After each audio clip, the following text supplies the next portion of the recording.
2 kilo நம்ம 2 கை பிடிக்கலாம். சில சிலன்னு காத்து வர எடுத்து கிராமத்து ஸ்டைலில் வந்து மஞ்சள் குழம்பு பண்ணிப்போம். மங்களகரமாக மங்கள் ஆரம்பிச்சு முடிப்போம். இஞ்சி பூண்டு போட்டோம்னா நம்ம பச்சை வாசம் போகிறது நம்ம வந்து கொஞ்சம் சிம்மில் வச்சு நம்ம இவங்க வந்து நம்மளோட மம்மி. ஹாய்.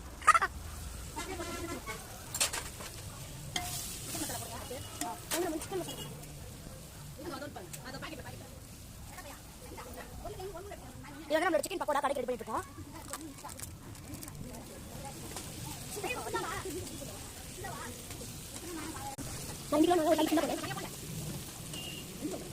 நல்லா கிறிஸ்பியான சிக்கன் ரெடி ஆயிருக்கு.